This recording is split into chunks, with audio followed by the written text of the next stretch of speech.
নমস্কার, আজকে আমি বানাবো পেঁয়াজ পকোড়া, কিন্তু দোকানের স্টাইলে। দোকানের ওরা বানায় চ্যাপটা করে করে, বেশ বড় বড় পেঁয়াজ কেটে ওরকম টাইপের একটা পেঁয়াজ পকোড়া বানাচ্ছি। এই জন্যে এই যে দুটো বড় বড় পেঁয়াজ কেটে লম্বা লম্বা করে কেটে এরকম এরকম করে নিয়েছি, ভালো মতন ধুয়ে সব ছাড়িয়ে নিয়েছি। আর এখানে 5টা লঙ্কা, কাঁচা লঙ্কা, ঝালটা নিজেদের মতন করে নেবেন। এই লঙ্কাটা প্রচণ্ড ঝাল, 5টা দিয়েছি। আর এখানে দুটো বড় মাপের পেঁয়াজ। আর এই যে বেসন নিয়ে নিয়েছি, কালো জিরেও দেবো এর মধ্যে। আমি একটা পাত্রের মধ্যে পেঁয়াজ লঙ্কাটা নিয়ে নিয়েছি, এবার বেসন দিয়ে দেবো। বেসনটা দিয়ে আগে মেখে নিতে হবে, দেখতে হবে কতটা লাগবে। এতটা তো আগে দিলাম, দেখি। নুনটা স্বাদ মতন দেবো।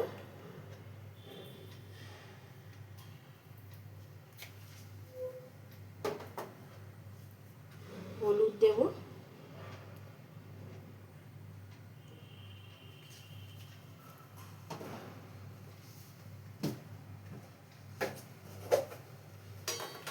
কালো জিরে দেব, এই যে কালো জিরে, এটা দিয়ে দিচ্ছি। এবার ভালো মতো জল দিয়ে মেখে নেব।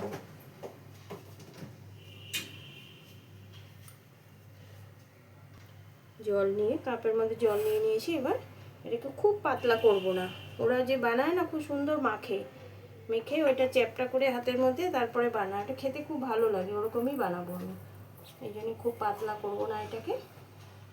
একটু একটু করে জল দিয়ে এটা মেখে নেব। কতটা জল লাগে দেখি, বেশিটা মনে হয় লাগবেও না, পেঁয়াজেরও তো জল আছে অনেক। আমি এর মধ্যে আর একটু বেসন দিয়ে দেবো। আমি কিন্তু জল কাপে যতটা জল নিয়েছিলাম লাগেইনি আমার, বেশি অল্প লেগেছে। আর পেঁয়াজের রস ছিল তো ওটাতেই। একটু বেসনটা নিয়ে নিই, আর এতটা দিয়ে দিলাম, বাস এবার হয়ে যাবে। এটা ভালো মতো মিলিয়ে নিই। কড়াটা গরম হয়ে গেছে, আমি এখন তেল দিয়ে দেবো।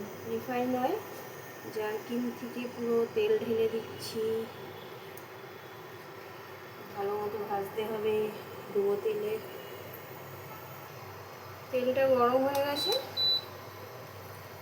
এবার এই যে পেঁয়াজ, বেসন, লঙ্কা এইভাবে নিয়ে চ্যাপটা করে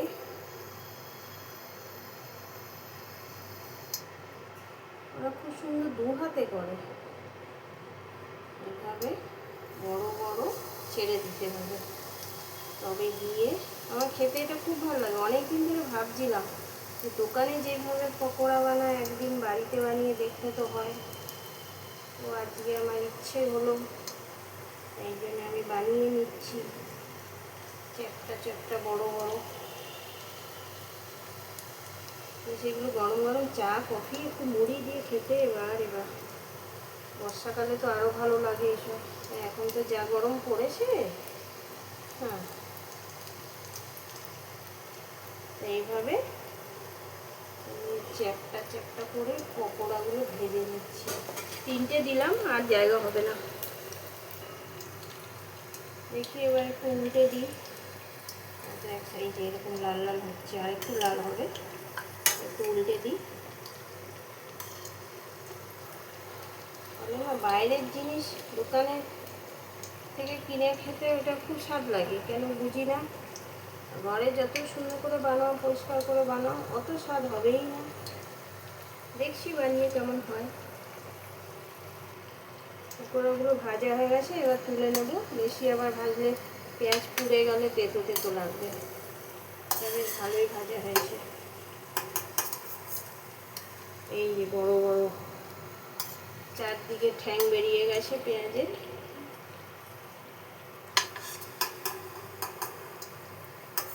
খুব সুন্দর গন্ধ ছাড়ছে পেঁয়াজের। এত হয়ে গেল, আর যেটুকুন আছে সেটুকুনো ভেজে নিচ্ছি। এই যে আমার দোকানের মতন পকোড়া কমপ্লিট, এরকমই বানায়। এই যে এরকম চ্যাপটা চ্যাপটা বড় বড়, ভালোই লাগে বেশ। এটা মুড়ি, তার সাথে একটু চা বানিয়ে নেব, ব্যাস খাওয়া হয়ে যাবে। ভিডিওটা ভালো লাগলে একটা লাইক করে দেবেন।